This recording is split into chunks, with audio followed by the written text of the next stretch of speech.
Hello students. देखिए last class में हमने 13 चैप्टर जो वेक्टर है अपना उसकी फर्स्ट एक्सरसाइज के 6 क्वेश्चन हमने कंप्लीट कर लिए। ठीक है, अब इससे आगे कंटिन्यू करने से पहले मैं आपको बता दूं कि अब तक की जो क्लासेस हुई है वो मैंने बोथ मीडियम हिंदी मीडियम और इंग्लिश मीडियम दोनों लैंग्वेज के अकॉर्डिंग बनाए थे। ठीक है, पर आपको और बेटर समझ में आए क्वेश्चंस, इसके लिए अब मैं चाह रहा हूँ कि दोनों के लिए सेपरेट वीडियोज़ बनाए जाएँ। इसीलिए मैं हिंदी के लिए अलग और इंग्लिश के लिए दोनों के लिए अलग अलग वीडियोज़ बनाऊंगा और फिर आपको बेटर समझ में आएगा। तो बिल्कुल आप अलग अलग देखें। वेलकम आप सबका। स्टार्ट करते हैं आज 13 चैप्टर। वापस से वेक्टर के आगे के क्वेश्चंस 6 क्वेश्चंस तक अपने कंप्लीट हो चुके थे। क्वेश्चन 7 से अपन स्टार्ट करते हैं, है ना।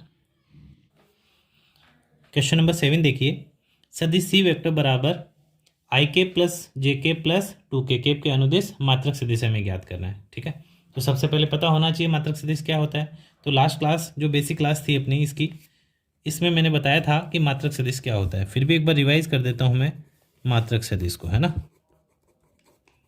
मात्रक सदिश की जब परिभाषा हमने देखी थी तो ये समझा था कि एक ऐसा सदिश जिसका मापांक ज्ञात करें यानी माप निकालें तो वो एक आ जाए, यानी जिसका मापांक क्या हो, एक हो, उसको हम मात्रक सदिश या इकाई सदिश बोलते हैं। मात्रक सदिश या इकाई सदिश, इसको इकाई सदिश भी कह सकते हो आप। ठीक है, तो यहाँ ये समझें कि मान लो कोई वेक्टर ए वेक्टर अपने पास है ए आई प्लस बी जे और सी के। अगर आपको इसी वेक्टर का मात्रक सदिश निकालना है तो इसको हम ए केप से लिखते हैं, यानी मात्रक सदिश को वेक्टर ना लगा के केप लगा के दिखाते हैं। ठीक है, तो ये ए केप है और इसका जब आप मापांक निकालेंगे तो वो एक आएगा। पर जब आप ए वेक्टर को ए केप में कन्वर्ट करना चाहोगे तो उसके लिए एक सूत्र है, वो क्या है वो देखें।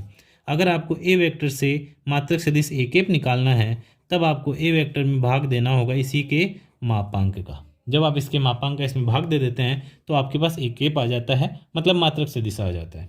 ठीक है, तो ये सूत्र आप देख के समझ गए हैं कि अगर हमें किसी का मात्रक सदिश केप चाहिए तो उसके लिए हमें उसके मापांक की आवश्यकता होती है भाग देने के लिए। तो सबसे पहले ये क्वेश्चन में अपने पास सी वेक्टर अपने पास गिवन है, हमें इसके अनुदिश मात्रक सदिश चाहिए तो हमें सी का मापांक ज्ञात करना होगा।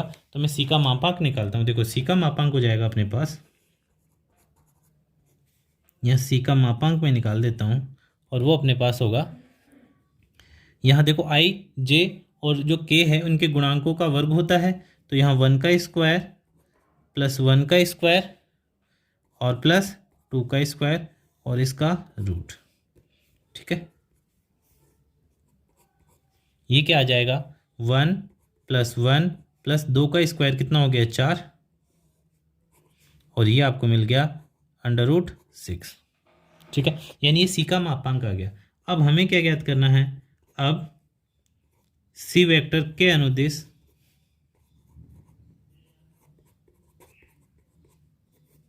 मात्रक सदिश, मात्रक सदिश ये हो जाएगा सी केप। सूत्र क्या था, सी वेक्टर डिवाइड बाय सी का मापांक। तो लिख देते हैं सी कितना है I cap plus J cap और प्लस 2 केप और डिवाइड में इसका मापांक कितना आया √6। या तो इसको आप यहीं छोड़ दें या फिर आप चाहें तो सी केप इक्वल्स टू इसको अलग अलग लिख सकते हैं 1/√6, इसके साथ आई केप आ जाएगा, फिर से 1/√6 ये जे केप आ जाएगा और यहाँ 2/√6 के केप आ जाएगा। ये सी का मात्रक सदिश हो गया या फिर सी के अनुदिश मात्रक सदिश हो गया।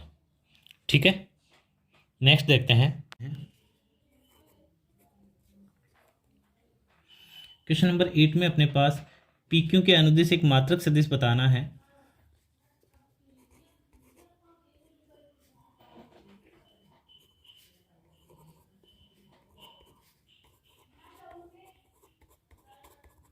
पी क्यू के अनुदिश एक मात्रक सदिश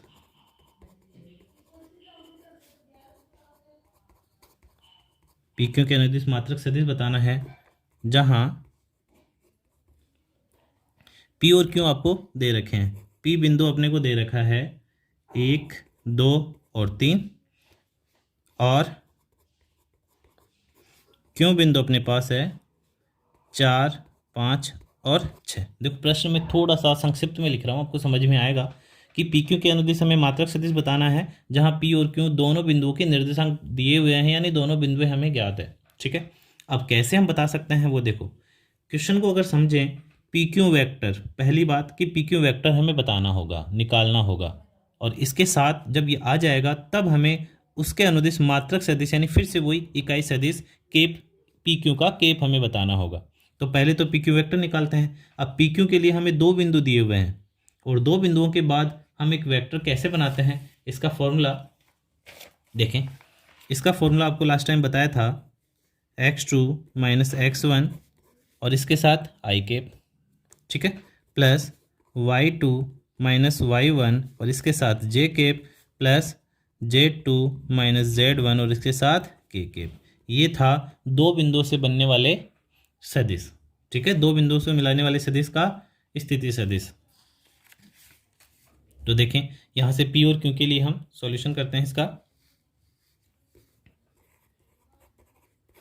देखो पी क्यू दोनों बिंदु है, आप सबसे पहले पी क्यू वैक्टर बनाएं और पी क्यू वैक्टर का अभी अभी हमने एक फॉर्मूला देखा था, जब दो बिंदुओं को मिलाने वाली जो रेखा होती है, रेखाखंड होता है, उसका सदिश कैसे बनाते हैं, वो बनाते हैं x2 minus x1 I cap plus y2 minus y1 J cap और plus z2 minus z1 K cap. ठीक है, तीनों निर्देशांक लिखे यहाँ। तो पी क्यू वैक्टर क्या बनेगा, 4 minus 1 I cap plus 5 minus 2 J cap और प्लस 6 माइनस 3 के केप। देखो आपको समझ में आ गया होगा कि यहाँ x2 माइनस x1 करना था तो 4 में से 1 को माइनस किया, आई केप आ गया। फिर y2 माइनस y1 करना था तो 5 माइनस 2 किया, फिर 6 माइनस 3 किया। ठीक है, इसको और कैलकुलेट करें तब पी क्यू वैक्टर हमें मिल जाता है, ये हो गया 3i, ये हो गया 3j और ये भी हो गया 3k। ठीक है, ये पी क्यू का वेक्टर आ गया। लेकिन क्वेश्चन फिर से देखें, हमें क्या बताना है, हमें बताना है पी क्यू के अनुदिश एक मात्रक सदिश, यानी पी क्यू वैक्टर नीचे, हमें पी क्यू केप की ज़रूरत है, इसका केप निकालना है। और फिर से अगर आप जानते हो तो ए केप का फॉर्मूला क्या बताया था अभी, ए केप के लिए फॉर्मूला था ए वेक्टर और इसके बटे में इसी का मापांक, यानी जिसका केप करना है, जिसका इकाई सदिश मात्रक सदिश निकालना है, उसका मापांक हमें निकालना पड़ेगा। ठीक है, तो सबसे पहले क्या करें, अब पी क्यू का मापांक ज्ञात करते हैं। इसका मापांक क्या हो जाएगा, यहाँ देखो गुणांक आई जे और के गुणांक आपको नज़र आ रहे हैं, 3 3 और 3 है, तो इसके मापांक के लिए हो जाएगा 3 का स्क्वायर, यहाँ भी 3 का स्क्वायर और इसका वर्गमूल। ये क्या हो जाएगा, 9 प्लस 9 प्लस 9 और ये कितना हो गया 27। अब देखें क्या 27 का पूरा वर्गमूल होता है, नहीं होता। ठीक है, 27 का पूरा वर्गमूल हम नहीं कर सकते और इसीलिए देखो क्या करेंगे, इसको दूसरे तरीके से लिख लेते हैं। कैसे देखें, 27 को आप 9 गुणा 3 लिख सकते हैं और 9 का वर्गमूल आप जानते हैं 3√3। तो ये क्या आ गया, पी क्यू का मापांक आ गया, ये पी क्यू का मापांक आ गया। अब हमें क्या निकालना है, पी क्यू केप यानी पी क्यू के अनुदिश मात्रक सदिश।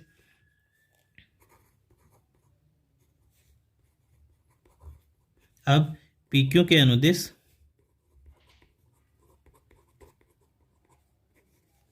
मात्रक सदिश,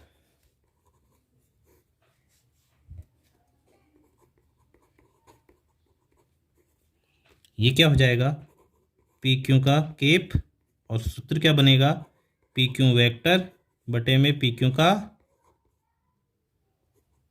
मापांक। ठीक है, तो पी क्यू वेक्टर क्या है, जो हमने बनाया था ऊपर आपको नज़र आ रहा होगा, ये देखिए पी क्यू वेक्टर आपको समझ में आ रहा है, 3i प्लस 3j केप और प्लस 3k केप। भाग किसका देना है, 3√3 का भाग देना है।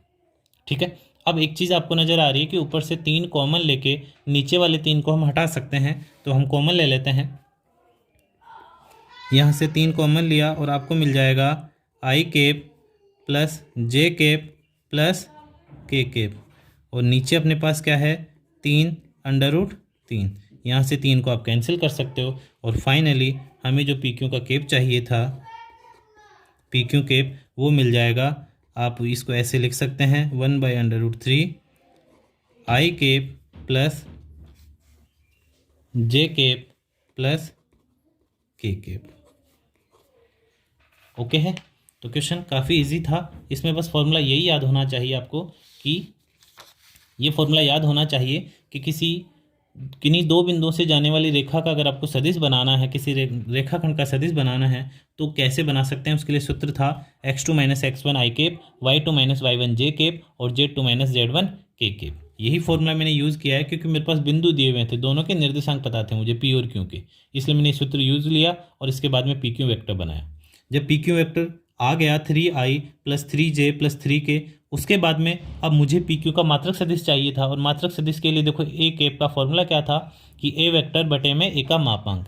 सूत्र से ही समझ में आता है कि हमें मापांक की जरूरत पड़ती है, इसीलिए इसके बाद मैंने इसका मापांक निकाला जो यहाँ से a² + b² + c² होता है, और ये 3 और 3 का स्क्वायर करने पर √27 हो गया, और 27 को आप इस तरीके से लिख सकते हैं। इसके बाद में पी क्यू के लिए आप पी क्यू केप का फॉर्मूला डायरेक्ट लिखेंगे, पी क्यू वेक्टर बटे में पी क्यू का मापांक, और जब भाग दिया तो ये आपके पास फाइनल आंसर है, और यही पी क्यू के अनुदिश एक मात्रक सदिश है। ओके है। नेक्स्ट क्वेश्चन देखें अब। इसके बाद में देखो क्वेश्चन नंबर 9, सदिशों ए वेक्टर बराबर 2i - j cap + 2k cap और बी वेक्टर बराबर है -i cap + j cap - k cap, इनके लिए a + b के अनुदिश मात्रक सदिश हमें बताना है। ठीक है, a + b के अनुदिश हमें मात्रक सदिश बताना है। क्वेश्चन समझ में आ गया होगा। a + b के अनुदिश, इसका मतलब ये हुआ कि सबसे पहले a + b निकालना पड़ेगा। a + b होगा क्या, वो जब आ जाएगा बाद में, उसके बाद में अनुदिश मात्रक सदिश तो बाद में निकलेगा। ठीक है, तो सबसे पहले क्या निकालते हैं, a vector plus b vector क्या होगा। अब a वेक्टर और b वेक्टर दोनों हमें पता है, तो इसका सॉल्यूशन देखें।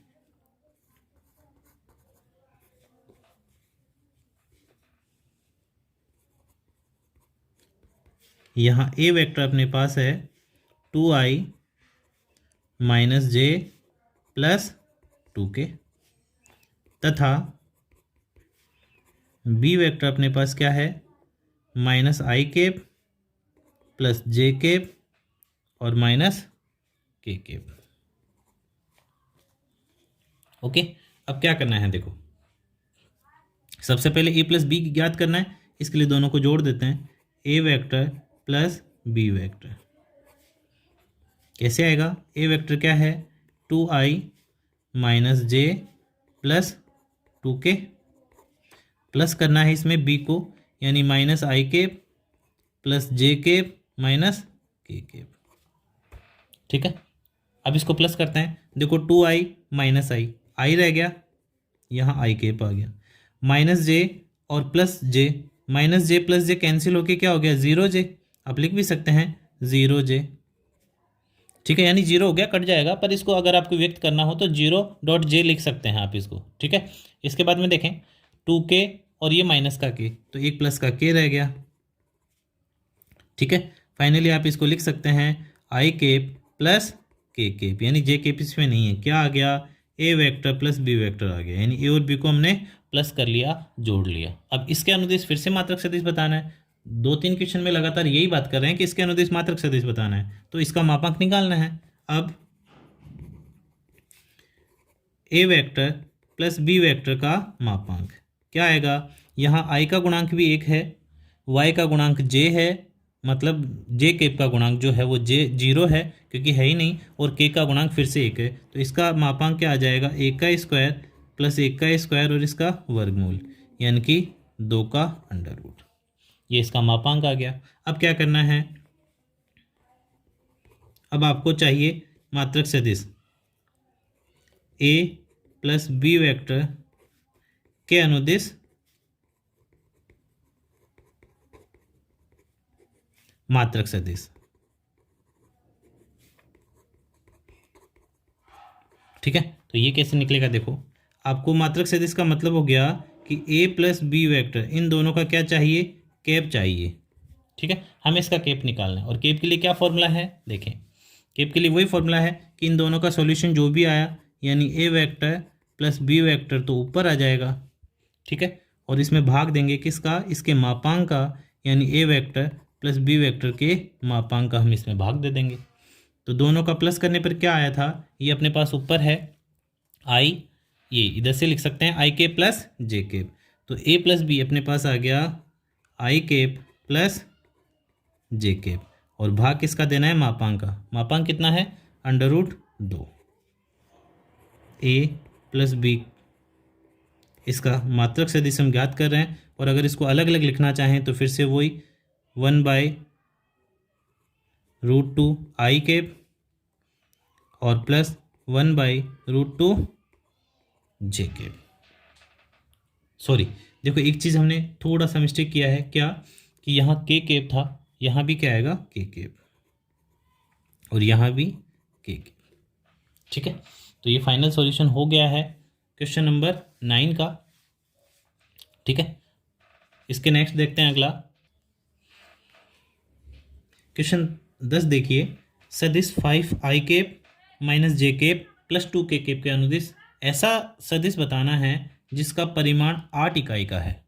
ठीक है, तो क्वेश्चन को किस तरीके से करेंगे, देखो इस क्वेश्चन को समझना, क्योंकि ये क्वेश्चन थोड़ा सा बदल कर चेंज होकर भी आ सकता है कि यहाँ एक तो क्या क्या चेंजेस हो सकते हैं वो सुनना। एक तो हो सकता है कि सदिश दूसरा आ जाए, या फिर हो सकता है कि 8 इकाई के बजाय आपसे वो 15 इकाई का, 16 इकाई का या 5 इकाई का, इस तरीके से कुछ और भी पूछ ले। तो क्वेश्चन को जो कहना चाह रहा है उस पैटर्न को समझना, फिर उसके बाद में अगर इनको बदल भी देता है तो दूसरे टाइप के क्वेश्चन को भी कर सकते हैं। क्या पैटर्न है सुनना, इसको क्या चाहिए कि इसके अनुदिश एक ऐसा सदिश, इसके अनुदिश का मतलब अब इसके दिशा में चाहिए, पहली बात। दूसरी बात, उसका परिमाण कितना हो, 8 इकाई का हो। तो देखो सीधा सीधा हम 8 इकाई नहीं निकाल सकते, हम किस तरीके से करेंगे कि सबसे पहले हम इसका इकाई सदिश ज्ञात करेंगे। इकाई सदिश यानी एक मात्रक सदिश इसका निकालेंगे। अब मात्रक सदिश जो केप होता है ए केप, उसका मात्रक क्या, उसका मापांक कितना होता है। देखो मैं बोलना चाह रहा हूँ कि अगर आपके पास कोई वेक्टर है और आपने इसका मापांक सदिश वो मात्रक सदिश निकाला ए केप, तो आप जानते हैं ए केप का मापांक कितना होता है, 1 होता है।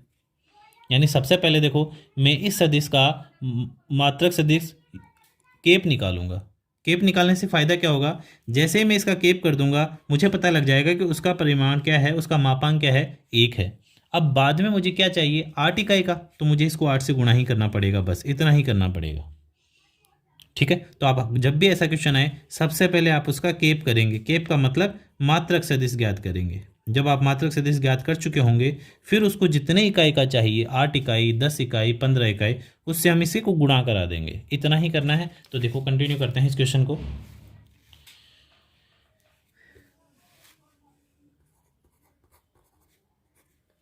देखें सॉल्यूशन इसका, सबसे पहले अपने को दिया है एक सदिश जिसको हम मान लेते हैं कि ये ए वेक्टर है। क्या है, 5 I cap minus J cap और प्लस 2 के केप। ठीक है, ये दे दिया।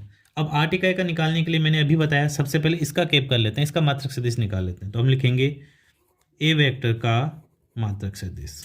सबसे पहले इसका मात्रक सदिश ज्ञात करते हैं, वो हो जाएगा ए केप। सूत्र क्या रहेगा, ए वेक्टर बटे में ए का मापांक। देखो फिर से सूत्र में किसकी जरूरत है, ए के मापांक की जरूरत है। तो ए का मापांक निकालते हैं। ए का मापांक क्या निकलेगा, 5 का स्क्वायर प्लस यहाँ जे का गुणांक क्या है, -1, तो -1 का स्क्वायर, और यहाँ क्या है 2, तो 2 का स्क्वायर। 5 का स्क्वायर 25 हो जाता है, -1 का स्क्वायर करेंगे तो प्लस का 1 ही होगा, और 2 का स्क्वायर कितना हो गया, 4 हो गया। ये कितना आ गया, √30 आ गया। 1 और 4 5 और 25, ये हो गया √30। ये आ गया अपने पास ए का मापांक। निकालना क्या है, मात्रक सदिश। अब ए केप क्या निकलेगा, ए केप निकलेगा ए का वेक्टर बटे में ए का मापांक। तो ए वेक्टर कितना है, 5 I cap minus J cap plus 2 K cap. भाग किसका देना है, भाग देना है इसके मापांक का, यानी √30 का हमें भाग देना है। ये आ गया केप। अब हमें कितनी इकाई का चाहिए, 8 इकाई का सदिश। तो आप लिखेंगे अब 8 परिणाम 8 इकाई का सदिश। अब ए वेक्टर के अनुदिश, इसी के अनुदिश निकाल रहे हैं, तो ए वेक्टर के अनुदिश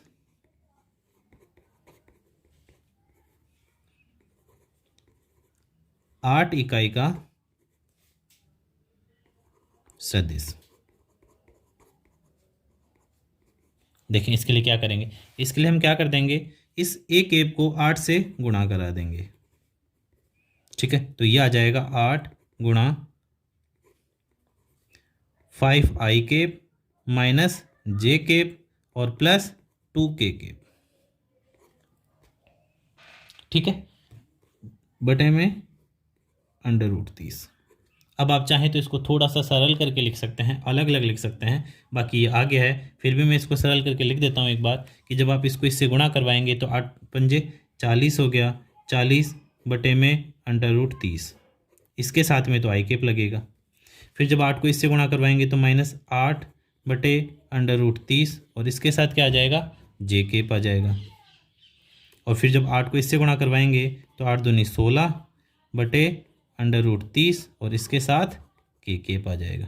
तो ये जो भी सदिश है, देखो यहाँ मैं इसको नाम तो नहीं दे रहा, पर इसको आप बी वेक्टर सी वेक्टर कोई भी नाम दे सकते हैं, क्योंकि ये ऐसा सदिश है जो दिए हुए सदिश के अनुदिश है और उससे उसकी 8 इकाई परिणाम वाला है, यानी इसका मापांक 8 इकाई आ जाएगा। ठीक है, तो ये क्वेश्चन नंबर 10 होता है। नेक्स्ट क्वेश्चन भी देखते हैं।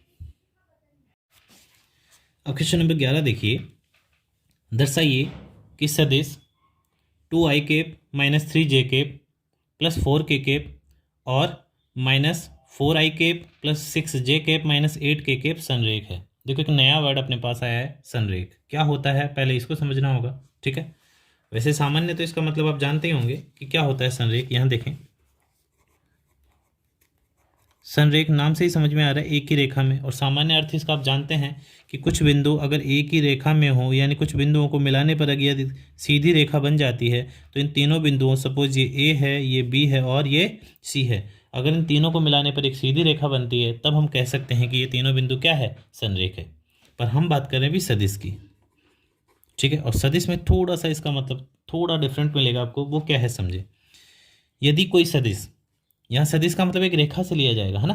तो यदि कोई सदिश एक ही रेखा के दो या दो से अधिक सदिश किसी एक ही रेखा की समांतर हो, जैसे ये ए वेक्टर है, ये बी वेक्टर है, इस टाइप से किसी एक ही रेखा की समांतर हो, तब हम इनको क्या बोल देते हैं, संरेख बोल देते हैं। यानी मैं आपको सीधा सीधा बताऊं कि यहाँ संरेख का मतलब सीधा सीधा आप समझेंगे समांतर से। यानी अगर कोई दो वेक्टर ए वेक्टर और बी वेक्टर समांतर हो जाते हैं तो हम कह सकते हैं कि ये दोनों संरेख भी हैं, यानी समांतर बताना है। अब फिर से वही कि सदिश में समांतर कैसे बताएं, तो इसके लिए देखो एक कंसेप्ट है, वो मैं बता देता हूँ, वो आपको याद रखना है। यदि ए वेक्टर बराबर लैम्बडा बी वेक्टर आ जाता है, यदि ए वेक्टर बराबर लैम्बडा बी वेक्टर आ जाता है, ऐसा कभी हो जाता है, तब आप कहेंगे कि ए और बी दोनों क्या हैं, समांतर है।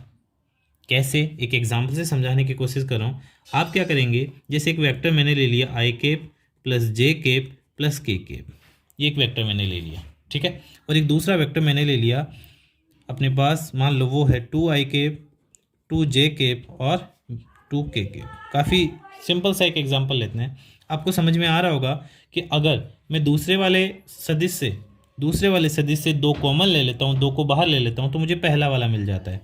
ये मेरा ए वेक्टर है, ये मेरा बी वेक्टर है। ठीक है, अगर मैं इस बी में से, यानी बी वेक्टर है, इसी बी में से मैंने दो कॉमन ले लिया, अब जो क्या बचा देखो, आई प्लस जे और प्लस के। अब गौर करिए ये क्या है, ये तो ए ही तो है, तो आप कह सकते हैं ना कि बी वेक्टर बराबर हो गया 2a वेक्टर। ठीक है, बी वेक्टर बराबर क्या आ गया, 2a वेक्टर। मतलब यहाँ जो लैम्बडा है वो कोई कांस्टेंट नंबर है, कांस्टेंट वैल्यू है, कुछ भी हो सकता है यहाँ। अब आप देख रहे हैं कि मैंने तो लिखा था ए वेक्टर बराबर लैम्बडा बी वेक्टर, जबकि लैम्बडा यहाँ बी के साथ नहीं आके ए के साथ आ गया। देखो इससे कोई फर्क नहीं पड़ेगा, आप इसको भी इधर लेंगे तो 1/लैम्बडा, वो भी एक कांस्टेंट वैल्यू होगी। ठीक है, तो मतलब ये हुआ कि इन दोनों में अनुपात समान हो। मतलब देखो यहाँ अगर आई का गुणांक देखते हैं तो यहाँ 2 है, मतलब ये इसका अनुपात क्या हो गया, 1/2। जे वाले गुणांकों का अनुपात भी 1/2 और के वाले गुणांकों का अनुपात भी है 1/2। तो इसको आनुपातिक रूप से समझ सकते हैं, या ऐसे नहीं तो आप ये समझ लें कि किसी भी एक सदिश में से, किसी से भी, चाहे बी से चाहे ए से, आपने कुछ कॉमन लिया और आपने उसको उस वाले फॉर्मेट में कन्वर्ट कर दिया, यानी एक ही फॉर्मेट में व्यक्त कर दिया या बी के रूप में व्यक्त कर दिया, तो ऐसी स्थिति में हम कहेंगे कि ए और बी क्या है, समांतर है। और यहीं हम कहेंगे कि ए और बी संरेख भी है। जो संरेख करना है तो हमें ये कंसेप्ट याद रखना पड़ेगा। तो कैसे कर रहा हूँ देखो, ये अपने पास क्वेश्चन है, क्वेश्चन नंबर 11 देखें। सबसे पहले फर्स्ट को मैंने मान लिया ए वेक्टर, तो ये है अपने पास ए वेक्टर क्या है, देखें 2i cap minus 3j cap और प्लस 4k कैप, ठीक है। और बी अपने पास है minus 4i cap plus 6j cap और माइनस 8k कैप, ठीक है। ये दो सदिश आ गए। अब मुझे क्या करना है, इनको समांतर बताना है, मतलब संरेख बताना है। अब आप खुद समझ रहे होंगे कि बी वेक्टर में से अगर मैं -2 कॉमन लेता हूँ, देखो यहाँ 2 है, यहाँ 4 है और वो माइनस का 4 है। अगर अनुपात देखेंगे आप तो यहाँ 1/2 मिलेगा आपको, माइनस का 1/2। यहाँ भी आपको माइनस का 1/2 ही मिलेगा और यहाँ भी आपको माइनस का 1/2 ही मिलेगा। यानी आपको क्या करना है, इस बी वेक्टर में से आप कॉमन ले लेंगे -2। अब अंदर क्या बचता है वो देखो, जब आपने -2 कॉमन ले लिया तो यहाँ रह जाएगा 2i, माइनस कॉमन लिया इसलिए यहाँ रहेगा माइनस का 3j और यहाँ प्लस हो जाएगा और ये कितना हो जाएगा 4k। अब गौर से देखिए, ये अपने पास बन गया a, यानी b वेक्टर बराबर क्या आ गया, -2 a वेक्टर, ये आ गया a वेक्टर। अब आप लिखेंगे इसको, मैं यहीं इक्वेशन 1 देके आपको बता देता हूँ, यानी लिख देते हैं क्वेश्चन के अंदर साथ में। हम जानते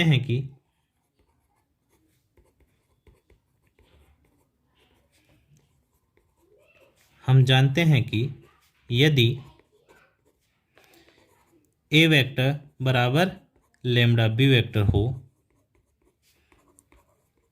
तब a वेक्टर और b वेक्टर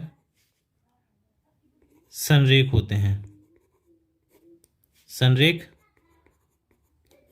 हैं, और यही नियम लागू होता है आपके समीकरण 1 में। अतः समीकरण 1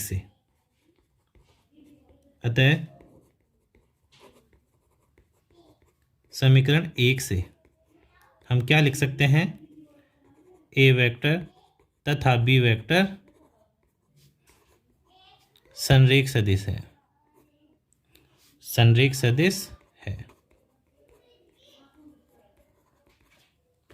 ओके।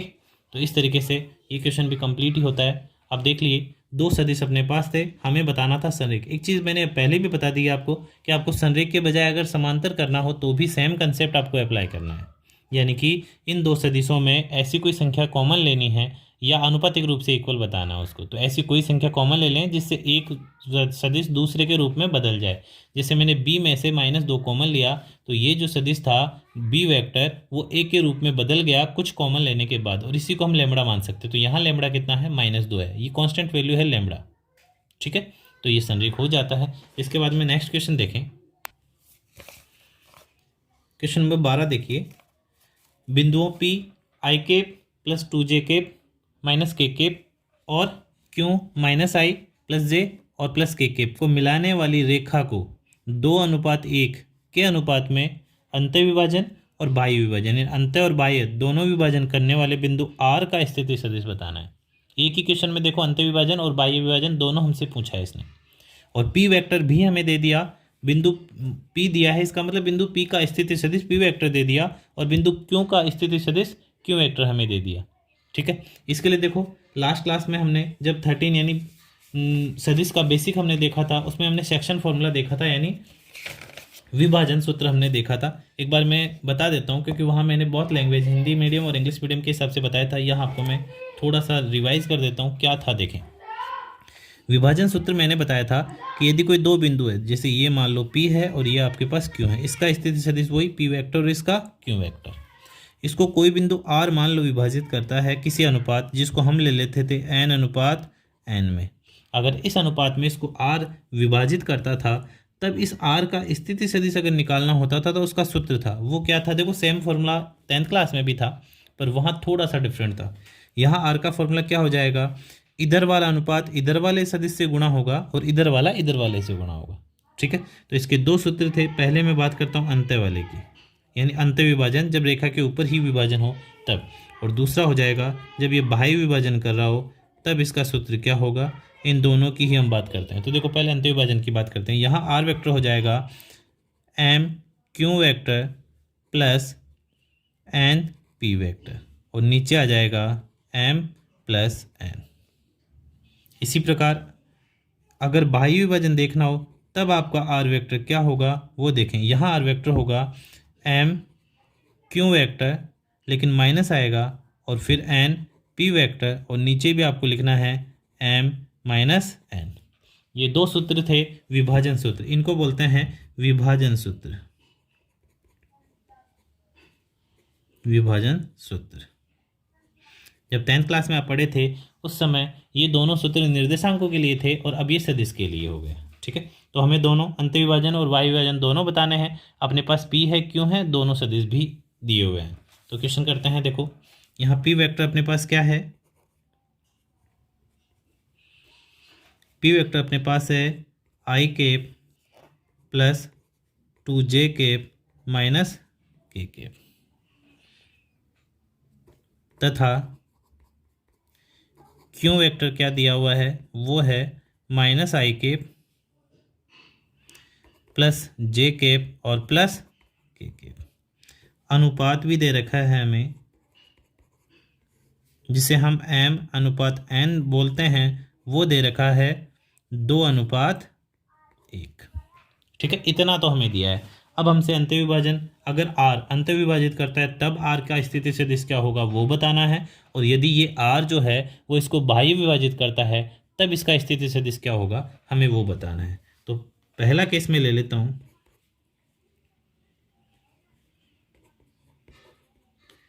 जब बिंदु r पी क्यू को, ये पी क्यू कोई रेखाखंड है, ठीक है, पी क्यू को अंत्य विभाजन करे, अंतर विभाजित करे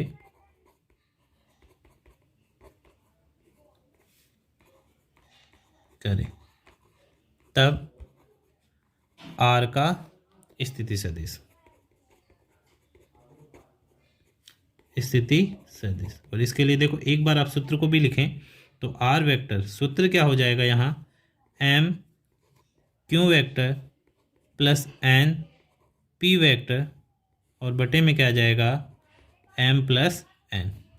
ठीक है, यहाँ मैं एक फिगर बना देता हूँ। यह आपका बिंदु P हो गया, यह आपका बिंदु Q हो गया, और मान लेते हैं R इसको यहाँ विभाजित करता है और 2:1 में ये इसको विभाजित करता है। ठीक है, R को यहाँ के बजाय आप थोड़ा सा आगे मान लें, बेटर रहेगा, क्योंकि इधर वाला अनुपात अपना बड़ा है।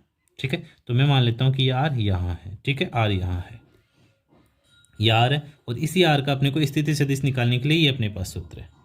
ठीक है, तो मान लिखते हैं R वेक्टर बराबर क्या बन गया, M का मान है 2, और Q आप पूरा का पूरा लिखेंगे जो है अपने पास। तो Q क्या है minus I cap plus J cap और plus K cap, plus N कितना है, N एक ही है, और इसके साथ P वेक्टर आएगा, मतलब आई केप प्लस 2j केप और माइनस के केप, बटे में कौन है m प्लस n, यानी कि 2 + 1, ये बटे में आ गया। इसके आगे देखिए r वेक्टर क्या मिलेगा। देखो डायरेक्ट भी कैलकुलेट कर सकते हो, और आप इसको पहले मल्टीप्लाई करके फिर कैलकुलेट कर सकते हो। तो देखो यहाँ से माइनस का 2i हो गया और वहाँ से i हो गया प्लस का, तो -2i प्लस का i मतलब माइनस का i रह गया। फिर यहाँ से प्लस का 2j हो गया और वहाँ भी 2j है, तो j कितना हो गया 4j केप। यहाँ 2k केप हो गया और यहाँ -k केप हो गया, यानी 2 में से 1 कम हो गया, तो यहाँ प्लस का k केप रह जाएगा, और बटे में कितना आ गया 3। फिर से वही कि आप इसके चाहें तो अलग अलग भी लिख सकते हैं, इसलिए आप इसको लिख सकते हैं -1/3 आई केप प्लस 4/3 जे केप और प्लस 1/3 के केप। ये तब आया है जब r इसको अंतर विभाजित करता है। ठीक है। अब हम बाह्य विभाजन के लिए लिखते हैं। ठीक है, दूसरा केस, जब R PQ को बाह्य विभाजित करता है,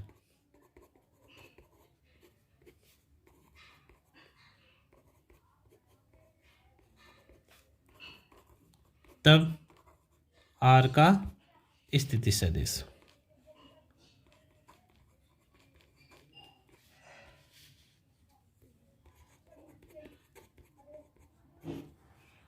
R वेक्टर, इसके लिए फॉर्मूला क्या रहेगा, यहाँ सूत्र देखो वही रहेगा, प्लस की जगह माइनस आ जाएगा। जो ऊपर वाला सूत्र था यही सूत्र रहेगा, पर प्लस की जगह माइनस आ जाएगा, यानी m q vector minus n p vector, और बटे में अपने पास आ गया एम माइनस एन। तो यहाँ से आपका आर वेक्टर क्या आएगा, एम मतलब 2 हो गया, क्यू वेक्टर आप लिखें माइनस आई प्लस जे और प्लस के, माइनस एन की जगह एक ही रहेगा, और फिर पी को भी लिखें आई प्लस 2j माइनस के, बटे में क्या आएगा 2 माइनस 1, माइनस करना है ना इस बार इसलिए। अब देखो यहाँ क्या आएगा, आर वेक्टर बराबर बन गया, अब देखना माइनस का 2i और माइनस का i कितना हो गया, माइनस का 3i। इसके बाद में देखें प्लस का 2j और माइनस का 2j, ये तो प्लस का 2j हो गया ना, और ये माइनस से जब मल्टीप्लाई होगा गुणा होगा तो ये माइनस का 2j हो जाएगा, तो j वाली टर्म कैंसिल हो जाएगी, यानी बचेगी ही नहीं। ठीक है, आप चाहें तो लिख सकते हैं +0.j।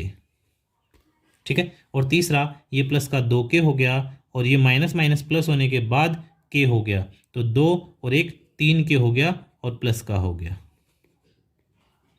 बटे में आपके पास केवल 1 है, क्योंकि 2 में से 1 को घटाते हैं तो 1 ही रह जाएगा, और फाइनली सॉल्यूशन क्या आ जाता है, माइनस का 3i केप और प्लस का 3k केप, यहाँ j केप नहीं रहेगा। ये आ गया आर वेक्टर जब बाह्य विभाजन होता है। तो आपने यहाँ अंत विभाजन और बाह्य विभाजन दोनों ही तरीक़ों से आंसर निकाल लिया है। ठीक है, एक बार मैं रिवाइज कर देता हूँ, क्वेश्चन अच्छा था, अगर कोई डाउट हो तो हम थोड़ा सा रिवाइज कर लेते हैं। क्वेश्चन में ये था कि 2 बिंदु दे रखे थे पी और क्यू। ठीक है, क्वेश्चन आपके सामने है, पी और क्यू 2 बिंदु हैं, और बिंदुओं के स्थिति सदिश हमें साथ में ही दिए हुए हैं। साथ में बता रखा है कि इन दोनों को मिलाने वाली जो रेखा होगी उसको इस अनुपात में काटा जा रहा है, किसके द्वारा, बिंदु आर के द्वारा। एक बार अंत विभाजन हो रहा है, एक बार बाह्य विभाजन हो रहा है, दोनों स्थितियों में आर का स्थिति सदिश हमें बताना था। तो हमने क्या किया, पी वेक्टर दिया हुआ था वो लिख लिया, क्यू वेक्टर दिया हुआ था वो लिख लिया, और अनुपात को भी लिख लिया। अब 2 केस बना रखे हैं। पहला, जब जो बिंदु आर है वो पी क्यू को अंत विभाजित करता है, ठीक है, जिसके लिए मैंने ये बना भी रखा है, अंत विभाजन करता है अगर ये इस अनुपात में, किसमें, 2:1 में, तब इसका स्थिति सदिश क्या होगा। इसके लिए सूत्र आपके पास है m q vector plus n p vector बटे में एम प्लस एन। तो मैंने देखो सबका मान रख दिया, यहाँ एम का मान रख दिया, क्यू का रख दिया, इधर एन का और पी का मान रख दिया, और बटे में भी एम और एन का मान रख दिया, और इसको जब सरल किया तो ये अपने पास आंसर आ गया। इसी तरीके से जब आप बाह्य विभाजन निकालेंगे तो सूत्र थोड़ा सा बदल जाएगा, प्लस की जगह माइनस आ जाएगा। जहाँ ऊपर वाले सूत्र में प्लस था अंत विभाजन के समय, यहाँ बाह्य विभाजन के समय यहाँ माइनस आ गया, और माइनस आने के बाद मैंने सभी के एज इट इज़ मान रखे हैं, और उसके बाद में सरल किया है, तो फाइनल आंसर आपका यहाँ भी ये आ गया। इस तरीके से क्वेश्चन नंबर 12 भी कंप्लीट होता है। नेक्स्ट क्वेश्चन देखते हैं। क्वेश्चन नंबर 13 देखिए, 2 बिंदु दे रखे हैं हमें, है ना, 2 बिंदुओं P 2 3 4 और Q 4 1 -2 को मिलाने वाले सदिश का मध्य बिंदु हमें ज्ञात करना है। मिलाने वाले सदिश, इसका मतलब P और Q को मिलाने पर एक सदिश बनेगा। ठीक है, P और Q को मिलाने पर एक सदिश बनेगा, और उस सदिश का मध्य बिंदु क्या होगा ये हमें बताना है। ठीक है, तो मध्य बिंदु के लिए देखो एक फॉर्मूला है, वो क्या है, यहाँ देखें, मान लो ये कोई 2 बिंदु है, ये A है और ये B है, और इनको ज्वाइन करने पर एक रेखाखंड बन जाता है। ठीक है, अब मान लो इनके बीच में, यानी इनका मध्य बिंदु सपोज C है, यहाँ A का पोजीशन वेक्टर A वेक्टर हमें दिया हुआ होगा, और B का स्थिति सदिश B वेक्टर भी दिया हुआ होगा। यानी ए और बी के स्थिति सदिश भी अपने पास होंगे। हमसे पूछेगा कि सी का स्थिति सदिश जो सी वेक्टर होगा वो क्या होगा। ठीक है, तो ये मध्य बिंदु के लिए कंसेप्ट ये है। मध्य बिंदु के लिए देखो क्या है, एक बार इससे पहले मैं ये बताना चाहूँगा कि जब आप 10th क्लास में थे तो मध्य बिंदु का सूत्र था x1 + x2/2। ठीक है, और साथ में y के लिए था y1 + y2/2। ये मध्य बिंदु के निर्देशांक के सूत्र थे। जब हम 10th क्लास में थे तो हम कोऑर्डिनेट में ये पढ़ते थे निर्देशांक ज्यामिति में कि दो बिंदुओं को मिलाने पर जो रेखाखंड बनता है अगर उसका मध्य बिंदु निकालना हो तो इससे आता था, पर वो निर्देशांक फॉर्मेट में था। अब हम सदिश पढ़ रहे हैं तो सदिश के लिए देखो ज़्यादा कुछ नहीं करना, वही करना है ए वेक्टर और बी वेक्टर को प्लस करना है और उसको आधा कर देना है, यानी A vector plus B vector divide by 2। ये है मध्य बिंदु के लिए सूत्र। अब ये आया कहाँ से, अगर मैं फिर से बात करूँ तो मान लेते हैं यहाँ रेशियो क्या है, m1 और m2 जो है, मतलब m और n जो अनुपात होता है, यहाँ अनुपात कितना है 1:1। क्योंकि अगर बिंदु C मध्य बिंदु है तो ये दोनों इक्वल पार्ट है, यानी AC बराबर है BC के, तो फिर अनुपात क्या होगा 1:1। और ये सूत्र विभाजन सूत्र अंतःविभाजन का अभी अभी हमने लिखा होगा, देखो क्या है, वो था m इधर b है तो m b वेक्टर प्लस इधर a है तो n के साथ n a वेक्टर और डिवाइड बाई m + n। ये विभाजन सूत्र है। अब जब अनुपात की जगह आप m और n की जगह 1 लिखेंगे तो यहाँ भी 1 यहाँ भी 1, ऊपर आपके पास a वेक्टर और b वेक्टर ही बचेगा, यानी आपको मिलेगा a vector plus b vector, और नीचे जब 1 + 1 करेंगे तब आपको कितना मिलेगा 2, यानी a + b/2 हो जाएगा। मतलब क्या हुआ कि जब अनुपात 1:1 होगा तो विभाजन सूत्र इस तरीके का बन जाएगा। मतलब क्या हुआ, 1:1 कब होगा, जब ये मध्य बिंदु होगा। तो सीधा सीधा याद रखें, मध्य बिंदु का स्थिति सदिश चाहिए तो फॉर्मूला बन जाता है a vector plus b vector divide by 2। ये मध्य बिंदु के लिए सूत्र है। इसके लिए दोनों बिंदुओं के स्थिति सदिश हमें ज्ञात करने हैं। ठीक है, अब स्थिति सदिश को लेकर भी एक डाउट है, वो भी मैं आपको बता देता हूँ। देखो क्या है, बच्चों को थोड़ा डाउट रहता है इसको लेकर भी, उसकी भी हम बात करते हैं। मान लो यहाँ कोई पॉइंट आपके पास है P जिसके निर्देशांक है 1, 2 और 3। देखो इसकी भी हमने बेसिक क्लास में बात करी थी, फिर से मैं बता देता हूँ। अगर बिंदु P का स्थिति सदिश आपको चाहिए तो इसको O के साथ कंपेयर करते हैं। ये है ओरिजिन यानी मूल बिंदु आपका, जिसके निर्देशांक 0, 0, 0 होते हैं। यानी अगर P का स्थिति सदिश चाहिए तो हमसे पूछ रहा है वो OP वेक्टर, मतलब O और P का जो डिस्टेंस समझ लो, या फिर O के साथ P का स्थिति क्या है उसको बताना हो तो ये स्थिति सदिश होता है। और दो बिंदुओं के स्थिति सदिश को, यानी आप इसको इस तरीके से देखें कि ये दो अलग अलग बिंदु है, O अलग है मूल बिंदु और P अलग है। जब आप इन दोनों से बनने वाला वेक्टर निकालेंगे तो सूत्र वही है x2 - x1, यानी 1 - 0 तो 1 ही आएगा और डॉट i कैप, फिर 2 - 0 2 ही आएगा तो 2j कैप, 3 - 0 3 ही आएगा मतलब 3k कैप। तो सीधा सीधा हम ये कह सकते हैं कि चूंकि मूल बिंदु 0, 0 है, इसलिए स्थिति सदिश जब निकालेंगे तो हम सीधा ही लिख सकते हैं कि ये जो निर्देशांक इन्हीं के आप i, j और k लगा दें तो वो ही उसका स्थिति सदिश होगा। लेकिन ये जरूर ध्यान रखें कि p के स्थिति सदिश को लिखने के लिए आप OP वेक्टर काम में लेंगे। ठीक है, अब इसके आगे देखें, क्वेश्चन देखते हैं यहाँ कि किस तरीके से यहाँ स्थिति सदिश निकालते हैं। सबसे पहले आपको मध्य बिंदु निकालने के लिए P का और Q का दोनों का क्या चाहिए, स्थिति सदिश चाहिए। तो मैं लिख रहा हूँ P का स्थिति सदिश, P का स्थिति सदिश, और इसको क्या लिखेंगे हम OP वेक्टर। सीधा ही बना दें, क्या बनेगा, निर्देशांक के अकॉर्डिंग देखो 2i प्लस 3j और प्लस 4k। ये लो P का स्थिति सदिश बन गया OP वेक्टर। इसी प्रकार बना लेंगे Q का स्थिति सदिश, Q का स्थिति सदिश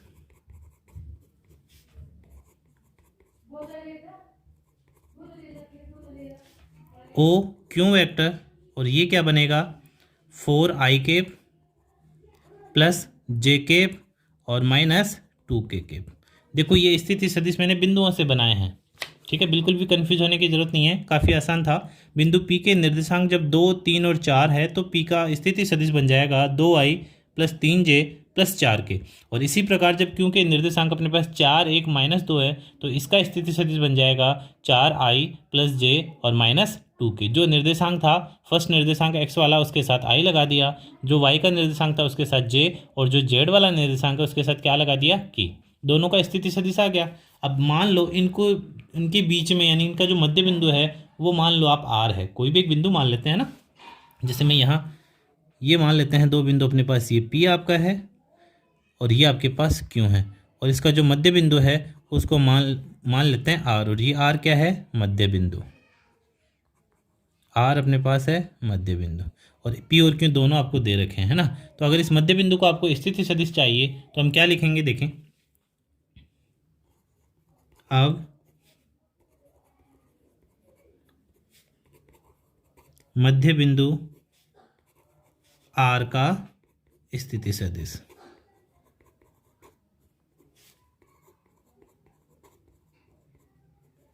इसके लिए सूत्र क्या था, पहले तो देखो इसको क्या कहेंगे, ओ आर वेक्टर। आर के स्थिति सदिश को क्या कहेंगे, ओ आर वेक्टर। और ये क्या हो जाएगा, सूत्र अभी बताया था मैंने आपको, ये हो जाएगा O P vector plus O Q vector और बटे में 2, क्योंकि मध्य बिंदु के लिए ये सूत्र आपको बताया था। ओ पी वैक्टर कितना है, 2i + 3j और +4 के,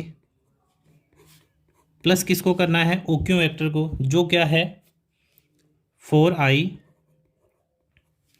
+ j - 2 के, और बटे में कितना है 2। अब देखो जोड़ लो इनको, क्या आएगा, 2i और 4i कितना हो जाएगा, 6i के, 3 इधर आ गया +1 इधर आ गया तो ये हो गया 4j के, 4k के -2 के, तो ये क्या हो जाएगा 2k के, और बटे में कितना है 2। जब सब में 2 का भाग देंगे तो ओ आर वैक्टर यानी मध्य बिंदु का स्थिति सदिश जो है वो क्या आ जाएगा, जब सब में 2 का भाग देंगे तो ये हो जाएगा 3i, इसमें 2 का भाग देंगे तो 2j हो गया, और इसको जब 2 से डिवाइड करेंगे तो ओनली k हो गया, और यही अपना फाइनल आंसर है।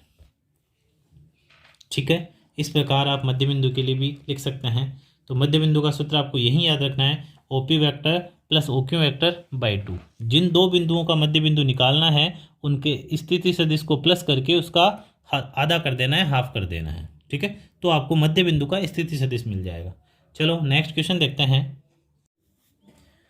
क्वेश्चन नंबर 14 देखिए, लास्ट क्वेश्चन है 13.1 एक्सरसाइज का, है ना। देखो क्या है, अच्छा क्वेश्चन है। दर्शाइए कि बिंदु ए, बी और सी, 3 बिंदु हैं ए, बी और सी, जिनके स्थिति सदिश भी अपने पास है, ए वेक्टर, बी वेक्टर और सी वेक्टर।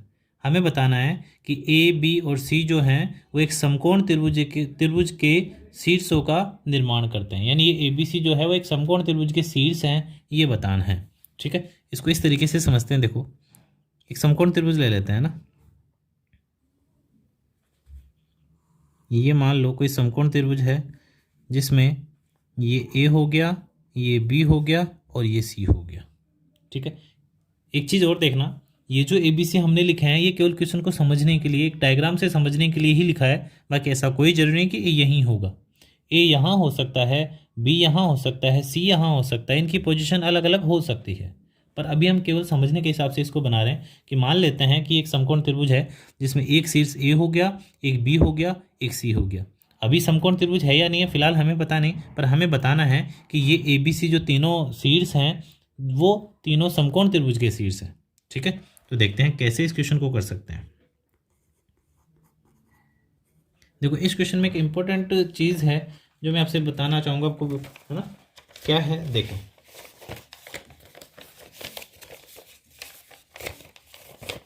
यहाँ देखें, एक इम्पोर्टेंट चीज़ पे बात करेंगे, ठीक से समझना क्या है। क्वेश्चन जब पढ़ेंगे आप, ठीक है, तो उसमें 2 कंसेप्ट आते हैं, 2 टाइप के कंसेप्ट होते हैं। यहाँ मैं दोबारा क्वेश्चन को पढ़ रहा हूँ, गौर करना। दर्शाइए कि बिंदु ए, बी और सी, बिंदु ए, बी और सी, इसका मतलब ये ए, बी और सी तीनों क्या है, बिंदु हैं, और ये जो स्थिति सदिश है ए वेक्टर, बी वेक्टर और सी वेक्टर ये किसके स्थिति सदिश हैं? इन बिंदुओं के स्थिति सदिश है। इसका मतलब ये हुआ, देखो क्वेश्चन दो टाइप से आता है, ठीक है, फर्स्ट टाइप और सेकंड टाइप, दोनों टाइप से समझ लेना। कई बार क्या होता है, वो बिंदु के सदिश देता है, हमें बिंदु के सदिश देता है, और कई बार क्या होता है, हमें वो भुजाओं के सदिश देता है, भुजाओं के सदिश।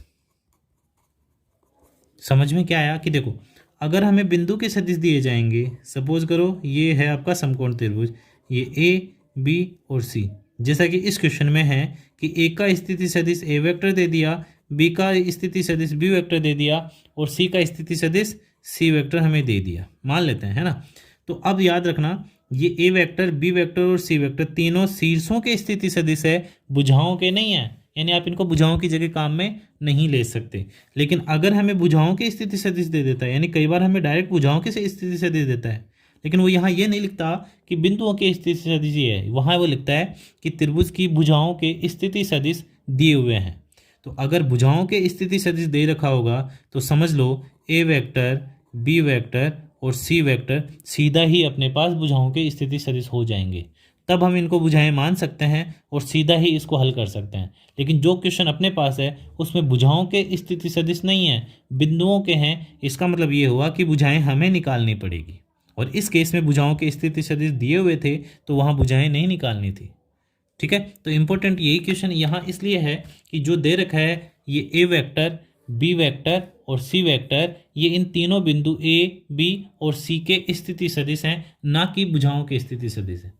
तो मतलब समकोण त्रिभुज अगर इसको सिद्ध करना है तो हम पाइथागोरस का यूज़ लेंगे, और पाइथागोरस के लिए हमें भुजाओं की आवश्यकता होगी।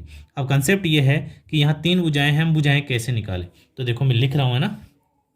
सबसे पहले आप निकालेंगे ए बी वेक्टर, तीन भुजाएं हैं, एक भुजा ए बी है, दूसरी बी सी है और तीसरी ए सी है। तो मैं ए बी वेक्टर निकालूं तो देखो क्या होगा। आप ये जानते हैं बिंदु ए का यानी शीर्ष ए का स्थिति सदिश हमारे पास ए वेक्टर है, बी का स्थिति सदिश बी वेक्टर है और सी का स्थिति सदिश सी वेक्टर है। अब अगर मुझे ए बी वेक्टर चाहिए तो मैं कह सकता हूँ वही दो बिंदुओं वाला सूत्र x2 माइनस x1, लेकिन यहाँ क्या, जब ऑलरेडी स्थिति सदिश है तो हम लिखेंगे कि बी का स्थिति सदिश बी का स्थिति सदिश माइनस ए का स्थिति सदिश। यानी अगर आपको ए बी वेक्टर चाहिए तो आप लिखेंगे बी का स्थिति सदिश माइनस ए का स्थिति सदिश। ये चीज़ ध्यान रखना, ए बी वेक्टर का मतलब हो गया ए से बी की तरफ डायरेक्शन है। वैसे तो इस क्वेश्चन में डायरेक्शन का इफेक्ट नहीं होगा, क्योंकि अभी हम क्या करेंगे, इसका मापांक निकालेंगे, और माप जो होगी वो एक ही होती है, डायरेक्शन उल्टी हो तो भी माप उतनी ही आएगी। लेकिन फिर भी आप याद रखें कि ए बी वेक्टर का मतलब हो गया ए से बी की ओर, तो जब भी आप ए बी वेक्टर निकालेंगे पहले बी वेक्टर होगा माइनस ए वेक्टर होगा, यानी इधर वाले में से इधर वाला माइनस होता है। इसीलिए मैंने लिखा है, देखो जो आगे है उसको पहले लिखा है कि बी का स्थिति सदिश माइनस ए का स्थिति सदिश। तो बी का स्थिति सदिश अपने पास क्या है, बी का स्थिति सदिश बी वेक्टर अपने पास है 2i माइनस जे और प्लस के, माइनस ए का स्थिति सदिश 3i माइनस 4j और माइनस 4k। तो क्या मिल जाएगा, इस प्रकार हमें ए बी वेक्टर हमें मिलेगा 2i माइनस 3i मतलब माइनस का i, इसके बाद में माइनस जे, और यहाँ माइनस और माइनस प्लस हो गया तो माइनस जे और प्लस 4j में से एक कम होगा तो प्लस 3j आपको मिल जाएगा। और इसी प्रकार आगे ये के केप है और यहाँ माइनस और माइनस प्लस का 4k केप है, तो के केप हो जाएगा 5k केप। ये बन गया ए बी वेक्टर, ठीक है। अब आप चाहें तो एक साथ या फिर अलग अलग, जब ए बी आ गया तो इसका मापांक यही निकाल लें। तो ए बी का मापांक, क्योंकि भुजाओं के माप देखनी पड़ेगी, यहाँ जब हम पाइथागोरस प्रमेय लगाएंगे उसमें क्या होगा कि भुजाओं की माप से ही वो काम होगा, कैलकुलेट तभी होगा। तो ए बी वेक्टर नहीं चाहिए, ए बी का मापांक चाहिए। तो अब पहले तो मैंने ए बी वेक्टर निकाल लिया, अब इसका मापांक निकाल रहे हैं। मापांक क्या होगा, यहाँ आई का गुणांक -1 है तो -1 का स्क्वायर, जे का गुणांक 3 है तो 3 का स्क्वायर, और के का गुणांक 5 है तो 5 का स्क्वायर, और इस पूरे का वर्गमूल। क्या मिल जाएगा देखो, 1 का स्क्वायर 1 ही होगा, 3 का 9 हो गया और 5 का 25 हो गया। इस प्रकार ए बी वेक्टर, फाइनली हमें ए बी वेक्टर का मापांक क्या मिल जाता है, यहाँ 10 और 25 35 √35। ठीक है, इसी प्रकार आगे भी करना है। अब आगे देखें, इसी प्रकार दूसरी भुजा क्या है, बी सी। तो जब आप बी सी वेक्टर निकालेंगे तो C vector minus A vector होगा। तो सी का स्थिति सदिश अपने पास है I cap minus 3j cap minus 5k cap. इसमें से माइनस क्या करना है आपको, माइनस करना है बी का स्थिति सदिश, मतलब 2i cap minus j cap और प्लस k केप। माइनस करेंगे तो क्या मिलेगा, i माइनस 2j मतलब फिर से माइनस i, माइनस 3 और प्लस j तो माइनस का 2j और माइनस 5 और यहाँ माइनस k हो गया तो 5 ये भी माइनस का और माइनस k ये भी माइनस का, मतलब माइनस का 6k। ये क्या आ गया अपने पास, बी सी वेक्टर आ गया। ठीक है, इसके बाद में यहीं हम बी सी का मापांक भी साथ में निकाल लेते हैं। तो बी सी का मापांक देखिए, अब बी सी का मापांक आपको मिलेगा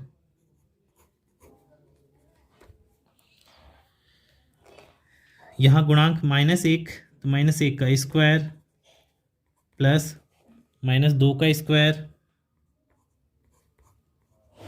प्लस -6 का स्क्वायर और पूरे का वर्गमूल।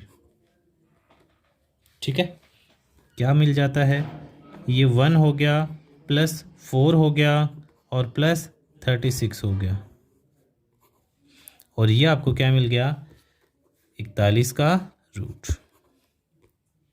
एक साइड और रह जाती है, वो कौन सी है, आपको नज़र आ रही है ए सी। हमें ए सी, ए बी निकाल लिया हमने, बी सी निकाल लिया, अब ए सी को फाइंड करते हैं।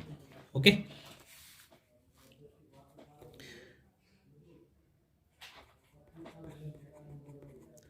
और ए सी वेक्टर, ए सी वेक्टर क्या होगा, सी का स्थिति सदिश माइनस ए का स्थिति सदिश। तो सी का स्थिति सदिश क्या है, लिखते हैं देखो,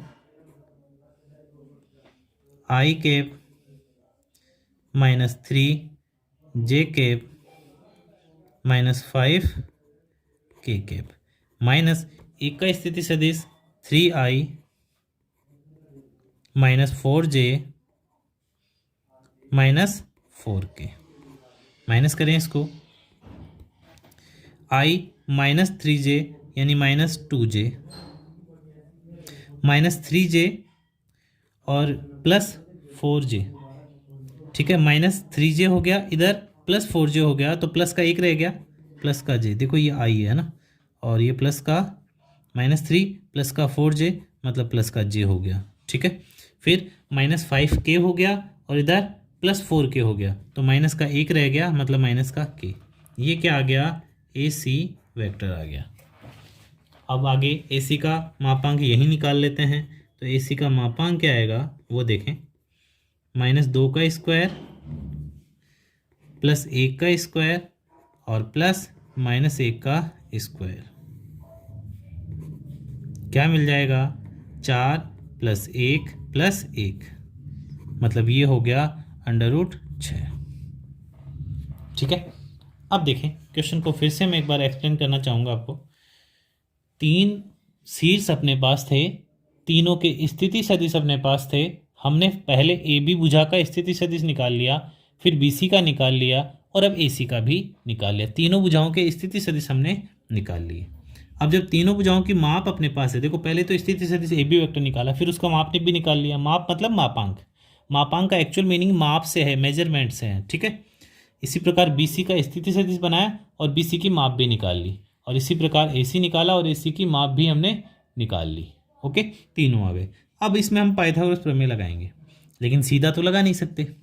सीधे से मतलब मेरा ये है कि ध्यान रखना, ये कोई भी प्रमेय हम डायरेक्ट जब तक अपने पास, कुल मिला के आपको यहाँ नहीं पता कि ये समकोण त्रिभुज है, ये तो आपको बताना है, पता नहीं है आपको, है ना। प्रश्न में नहीं दिया गया है कि ये समकोण त्रिभुज है, हमें बताना है कि ये समकोण त्रिभुज है या नहीं है।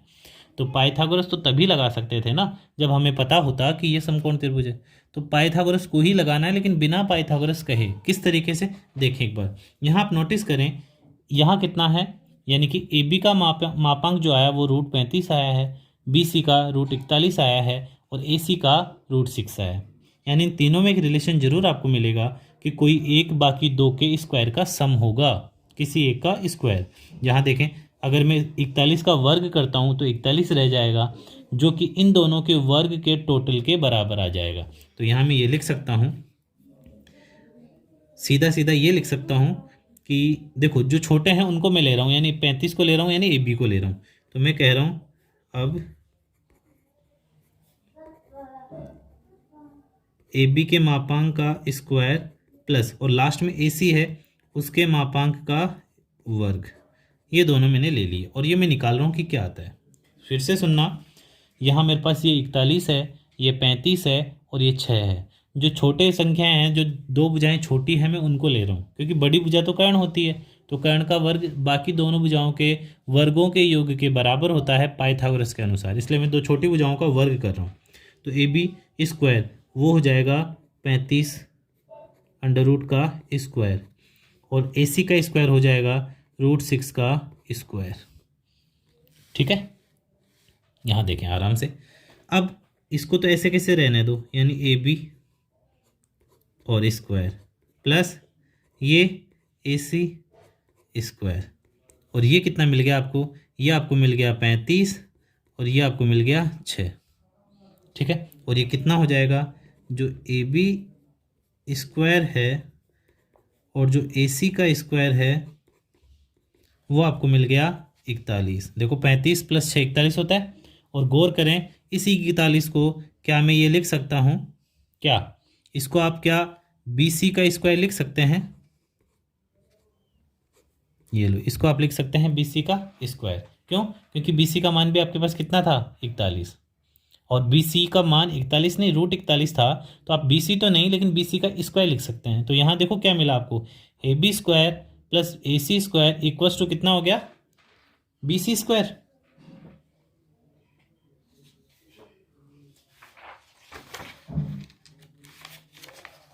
ठीक है, तो यहां से हम क्या कह सकते हैं वो देखना अब, है ना।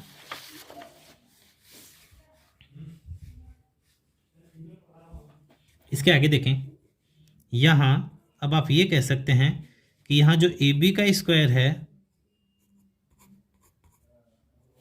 प्लस जो ए सी स्क्वायर है वो अपने पास आ गया बी सी के स्क्वायर के। और इसको देख के जरूर हम कह सकते हैं कि यदि ऐसा किसी त्रिभुज में हो जाता है कि किन्हीं दो भुजाओं के वर्गों का योग किसी तीसरी भुजा के वर्ग के बराबर हो जाता है, तब ये त्रिभुज एक समकोण त्रिभुज ही होता है। तब हम इसको कहते हैं पाइथागोरस का विलोम। ठीक है, तो ये है, अतः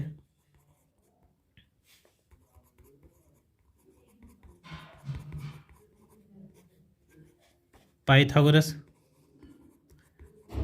प्रमेय के विलोम से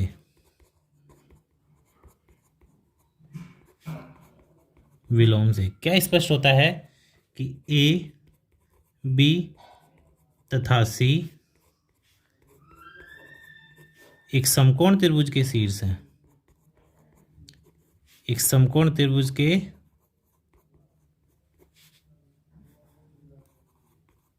शीर्ष हैं। ये लास्ट क्वेश्चन था और यहाँ ये क्वेश्चन कंप्लीट हुआ। काफ़ी अच्छा क्वेश्चन था, आप इसको रिवाइज करें, एक बार फिर से रिवाइज करके देखें और अच्छे से समझने की कोशिश करें। ठीक है, तो ये लास्ट क्वेश्चन था अपना।